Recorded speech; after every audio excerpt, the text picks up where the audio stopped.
তো হ্যালো বন্ধুরা, তো আমি ছন্দা। এটা হচ্ছে ইউরিন ইনফেকশন কাটানোর বা প্রস্রাবে জ্বালা বা অনেকে কিডনিতে পাথর হলেও এই ওষুধটা দেয়। এতে কাগজি রস মেশানো থাকে। তো বিষয়টা হচ্ছে ওষুধ আনতে আনতে আমার রোগ অলরেডি সেরে যায়, একটুখানি পড়ে আছে। অন্য ওষুধ খেয়ে নিলে ক্ষতি, কিন্তু এটা তো কাগজি রস মেশানো থাকে। এখন তো গ্রীষ্মের দিন, তো এই ওষুধটা খেয়ে নিলে কোনো ক্ষতি নেই। তো আমার তো অপর বুদ্ধি, তো এটা আমি কাগজি রস আর লবণের একসাথে জলটা বানিয়ে নিয়ে আমি স্কুলে যাব।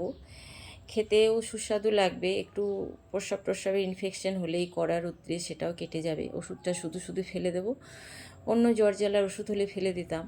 তো প্রস্রাব ইনফেকশনের ওষুধ বন্ধুরা, তো আমার বুদ্ধি এইরকমই। তো বিষয়টা হচ্ছে সেটা আমি কাগজি মেশানো জল হিসাবে খেয়ে আর 2 দিন যাবে, তারপর আমি ওষুধটাকে ফেলে দেব। তো আমি এই দেখুন ভাতের সাথে একটা ডিম ভেন্ডি দিয়ে জলটা আমি চড়িয়ে দিয়ে গেলাম, কারণ স্কুল থেকে আসতে এখন অনেক লেট হচ্ছে, 11টা হচ্ছে।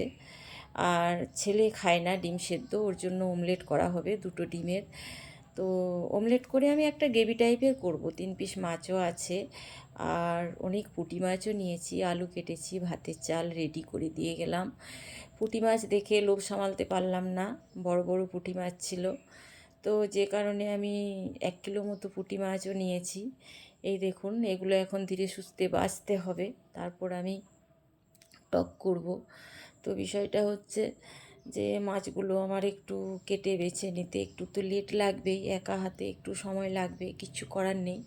তো যেটা দেখার বিষয় হচ্ছে যে আমি 3 পিস মাছ দিয়েছি, একটা ডিম সেদ্ধ হাজব্যান্ডের জন্য, আর 2টো ডিমের আমি অমলেট বানিয়ে একসাথে একটা গ্রেভি টাইপের করব। তো অনেকে কি করে, আলাদা করে ভেন্ডি ভাজবে, আলাদা করে ডিম ভাজবে, আলাদা করে মাছ ভাজবে। তো আমি গ্যাস সাশ্রয় করার নিনজা টেকনিক আপনাদেরকে দেখিয়ে দিলাম। আমি কিন্তু একটা প্যানের মধ্যেই দেখুন ভেন্ডি ভাজছি, মাছ ভাজছি, ডিম ভাজছি। তো মহিলারা একটু হিসাব করে চললে অনেক বেশি ভালো হয়। আর এই দেখুন 2টো ডিমের আমি অমলেট করেছি, আর বড় বড় পিস করে আলু দিয়েছি কয়েকটা, টমেটো পেঁয়াজ দিয়ে। এটা একটু মানে ডিম মাছ ভেন্ডি আলু টালু দিয়ে কালিয়া গ্রেভি টাইপের হবে, কি হবে আমি জানি না। তো মাছের টকও আমার হয়ে গেছে, কিছুটা আলাদা করে রেখে দিয়েছি। আর মুন্ডি পোর্শনটা আলাদা করে দিলাম, ঝিঙে আলু পোস্ত হবে। মুন্ডিগুলো কেউ খায় না, মাছের মুন্ডিগুলো হাজবেন্ডও বলবে তেতো লাগছে, ছেলেও বলবে তেতো লাগছে, বিষয়টা এমন। তো অলরেডি আমার এই দেখুন ডিম মাছ ভেন্ডি আলু ডিম সেদ্ধ ডিমের অমলেট দিয়ে একেবারে 5 মিশালি ঝোলে ঝালে করে ফেলেছি একটা সবজি, টমেটো পেঁয়াজ টিয়াজ দিয়ে একটা গ্রেভি করে ফেলেছি।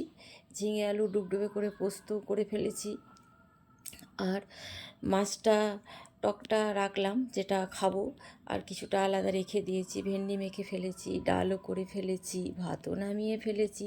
আর মাছের মুন্ডিগুলো এই দেখুন ডিমের খোসার সাথে নিয়ে, বাইরে হাজব্যান্ড চাষ টাস করে তো ভেন্ডি অনেক কিছু লাগায়।